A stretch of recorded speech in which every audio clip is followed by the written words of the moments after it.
バカだろ。 Film ini mengambil latar di zaman Renaissance, ketika gereja memiliki kekuasaan luar biasa besar, tetapi banyak mendapat kritikan tajam. Penyebabnya adalah korupsi dan gaya hidup mewah para pemimpin gereja yang jauh dari nilai-nilai keagamaan. Cerita dimulai dengan memperkenalkan Lorenzo, seorang pemuda yang punya bakat luar biasa dalam berjudi. Keberuntungannya seakan tak terbatas coy. Lorenzo selalu menang, namun kesialan datang ketika Lorenzo mengalahkan Gerbino, ketua perkumpulan penjahat di kota itu. Sebagai tambahan masalah, Lorenzo juga pernah mencoba mendekati Pampi, seorang gadis kaya yang juga menjadi incaran Gerbino. Akibatnya Lorenzo menjadi target buronan Gerbino dan komplotannya. Beruntung Lorenzo yang terkenal gesit berhasil kabur dari kejaran mereka. Namun keesokan harinya, teman-temannya memberitahukan bahwa kini Lorenzo resmi menjadi buronan Gerbino. Mereka menyarankan Lorenzo segera meninggalkan kota dengan menunggangi kuda. Di sisi lain, Gerbino memanfaatkan situasi untuk menekan Pampi agar mau menikah dengannya coy. Gerbino beralasan bahwa mendiang ayah Pampi memiliki hutang yang besar, sehingga Gerbino merasa berhak mengklaim Pampi sebagai miliknya. Dalam pelariannya, Lorenzo bertemu dengan seorang pria yang membawa mantan tukang kebun dari gereja ayah Pampi. Tukang kebun itu tampak terinfeksi wabah. Pria tersebut menyarankan Lorenzo untuk menyamar sebagai tukang kebun yang tuli dan bisu agar tidak dikenali. Meski ragu, Lorenzo mengikuti saran itu untuk menyelamatkan diri cuy. Ketika para pengejar hampir menangkapnya, Lorenzo memanjat pohon untuk bersembunyi. Rencananya berhasil, Lorenzo lolos dari kejaran. Namun Lorenzo malah jatuh dan tak sadarkan diri dan ditemukan oleh sekelompok biarawati. Mereka yang percaya pada hal-hal magis mengira Lorenzo adalah anugerah dari surga. Suster cantik Katrina dan Gabriela membawa Lorenzo ke biara. Mereka terpukau oleh ketampanannya cuy, dan yakin ia adalah utusan Tuhan. Karena Lorenzo tidak merespon, mereka memutuskan memeriksanya, bahkan membuka bajunya untuk memastikan keadaannya. Tiba-tiba hal tak terduga terjadi. Saat Suster Gabriela memberikan nafas buatan melalui bibir Lorenzo, ketua biarawati Suster Lisabeta muncul. Ia langsung terpesona dengan penampilan Lorenzo. Dalam kebingungannya, Suster Lisabeta bertanya, apakah Lorenzo bisu dan tuli? Lorenzo hanya terdiam, berpura-pura membenarkan. Suster Lisabeta kemudian meminta Katrina dan Gabriela untuk membersihkan Lorenzo. Namun saat Lorenzo membersihkan diri, kedua suster itu terus mengawasinya dengan penuh rasa penasaran. Di momen itulah, sesuatu yang benar-benar membingungkan terjadi. Keesokan harinya Pampi terlihat murung, wajahnya penuh dengan kekhawatiran, memikirkan pernikahannya yang dipaksakan oleh Gerbino. Saat sedang termenung, datanglah sahabatnya, Filomena, yang mencoba menghibur dan mengajaknya pergi ke gereja. Setelah selesai berdoa di gereja, mereka bertemu dengan teman lainnya, Elisa. Mereka bertiga mulai mengobrol tentang kondisi dunia yang kacau karena wabah Black Death. Di tengah perbincangan, Pampi mengutarakan rencananya untuk pindah ke gereja yang dulunya milik mendiang ayahnya cuy.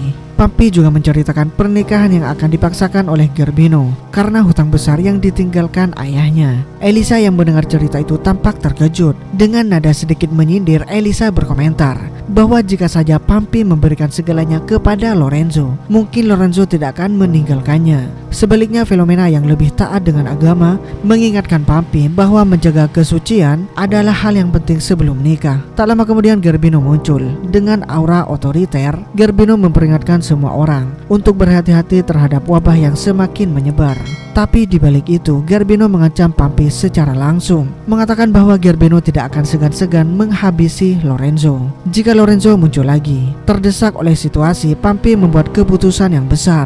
Pampi memutuskan untuk menjadi biarawati di gereja milik keluarganya cuy. Baginya ini adalah satu-satunya cara untuk melindungi diri dari tekanan Gerbino. Sahabat-sahabatnya termasuk Filomena dan Elisa sepakat untuk menyusul Pampi ke gereja. Namun karena di zaman itu belum ada peta seperti Google Maps, mereka harus mengandalkan naluri untuk menemukan lokasi gereja tersebut cuy.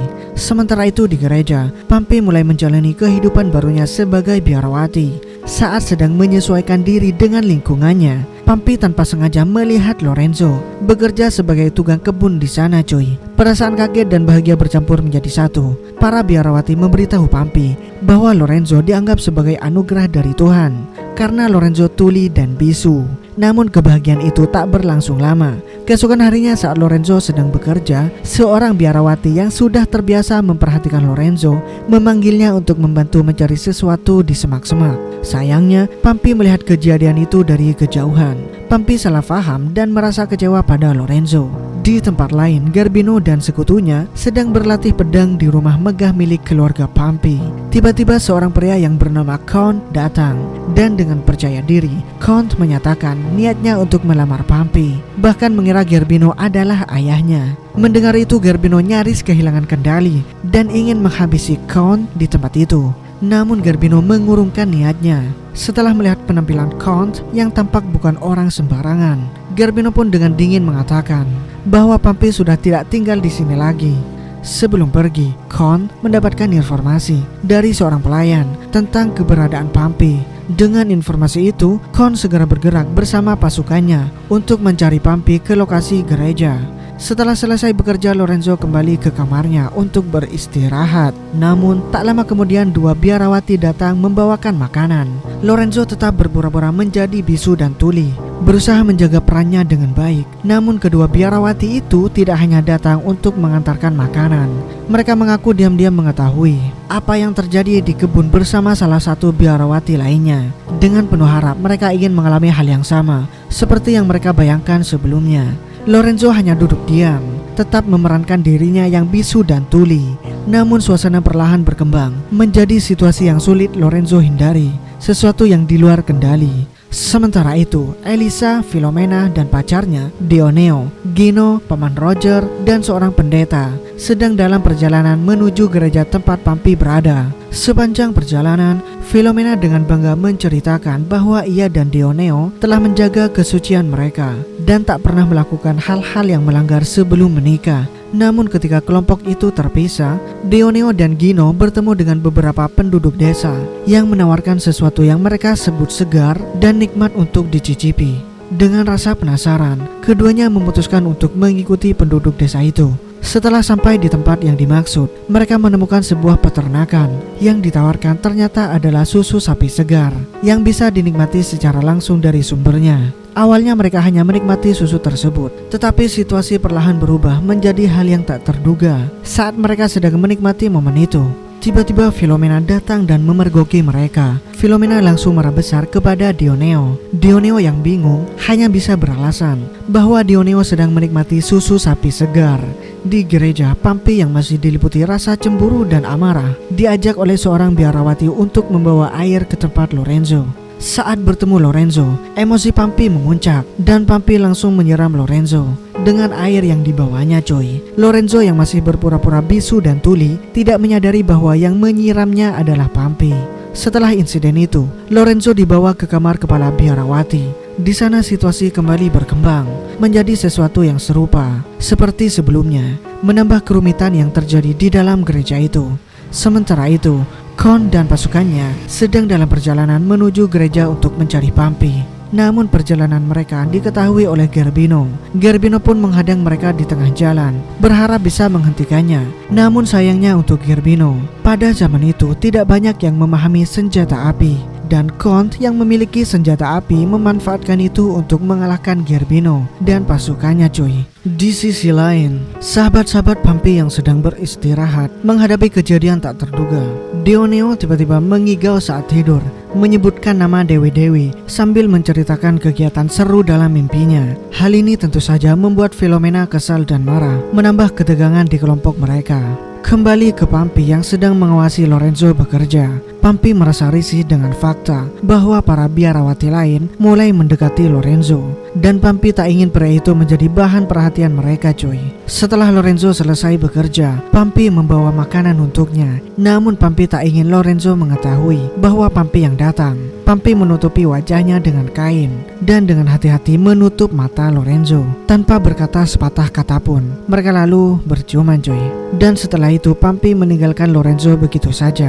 Tindakan Pampi itu justru membuat Lorenzo semakin penasaran dengan sosok misterius di balik kain itu.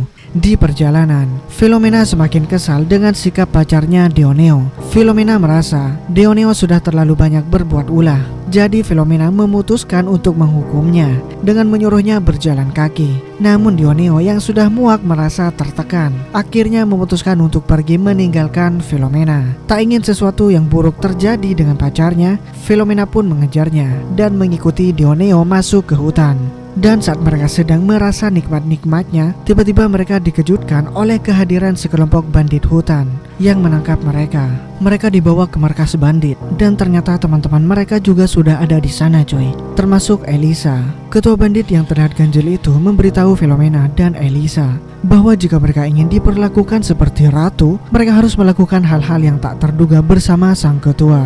Philomena jelas menolak itu dengan tegas, namun Elisa justru tertarik pada sang ketua. Dengan penuh keberanian, Elisa menghampirinya. Sang ketua terlihat tercengang dengan sikap Elisa. Sang ketua merasa senang dan akhirnya mereka melakukan sesuatu yang pastinya enak-enak coy. Setelah itu Elisa mendekati Philomena dan mulai merencanakan cara untuk kabur dari tempat itu. Rencananya adalah dengan mengadakan pertunjukan tari berdua. Philomena awalnya menolak, namun setelah melihat kondisi teman-temannya yang terjebak, Philomena akhirnya setuju coy. Mereka mulai merayu para bandit dengan tarian mereka. Di tengah pertunjukan, Elisa dengan cerdik menantang semua bandit untuk memperlihatkan adik mereka dan menjanjikan hadiah untuk bandit yang memiliki adik yang paling besar. Namun mereka segera menemukan bahwa salah satu bandit memiliki adik yang paling kecil. Philomena dan Elisa pun tak tinggal diam. Mereka mulai mengejek bandit tersebut dan tak lama kemudian seluruh bandit ikut tertawa dan membuli bandit yang satu itu. Kekacauan pun mulai terjadi di antara para bandit yang akhirnya membuat mereka ribut satu sama lain. Keadaan itu dimanfaatkan oleh Philomena dan teman-temannya untuk kabur dari para bandit dan melarikan diri dari tempat itu. Kembali ke Pampi yang semakin geram melihat sikap Lorenzo yang sepertinya main serong ke sana kemari. Ternyata Pampi nggak bisa diam dan akhirnya melapor ke kepala biarawati tentang apa yang Pampi lihat. Pampi mengungkapkan bahwa Lorenzo sebenarnya tidak tuli dan bisu karena Pampi sempat melihat pria itu bersembunyi di hutan. Ketua biarawati yang mendengar laporan itu langsung menghampiri Lorenzo yang sedang tidur. Dengan pelan-pelan biarawati itu berbisik di telinga Lorenzo. Dan saat itu jugalah Lorenzo diusir dari gereja dengan cara yang cukup mengejutkan. Di sisi lain, Kon yang sedang mencoba menyeberangi sungai, tiba-tiba Kon bertemu dengan Elisa yang sedang bersantai di pinggir sungai cuy. Keduanya pun mulai mengobrol dan jelas terlihat kalau mereka saling tertarik satu sama lain. Kon kemudian menceritakan kalau ia sedang dalam perjalanan menuju sebuah pernikahan dan Elisa juga menyebutkan hal yang sama. Kon sempat bingung dan malah mengira kalau Elisa adalah Pampi yang selama ini Kon cari. Dengan hati-hati Kon pun bertanya, "Apakah kamu Pampi?" Elisa hanya diam, tak memberikan jawaban. Sementara itu, Lorenzo sedang kebingungan memikirkan jalan hidupnya yang semakin rumit. Tiba-tiba Lorenzo terkejut saat melihat Pampi yang hendak pulang. Dalam suasana hati yang kecewa, Pampi memberitahu Lorenzo bahwa Pampi akan segera menikah dengan Garbino. Mendengar itu Lorenzo sangat terkejut dan langsung memohon agar Pampi memikirkan lagi keputusannya coy. Sementara itu di kebun, ada seorang pria yang menggantikan posisi Lorenzo. Ketika pria itu datang, ketua biara menyambutnya dengan antusias seperti saat pertama kali menyambut kedatangan Lorenzo. Namun berbeda dengan Lorenzo yang mengklaim dirinya bisu dan tuli, pria ini malah jujur tentang dirinya. Hal ini tentu saja membuat ketua biara sangat senang karena kejujuran pria itu. Dan pria itu mendapat hadiah yang cukup menarik, pertunjukan yang seru. Kembali ke Lorenzo dan Pampi, mereka akhirnya tiba di mansion milik ayah Pampi. Lorenzo merasa sangat minder berada di tempat yang begitu megah. Apalagi saat Lorenzo mendengar rencana Pampi untuk menikah dengan Garbino. Rasa kecewa mulai menguasainya. Namun Pampi dengan tegas menyuruhnya untuk menginap satu malam.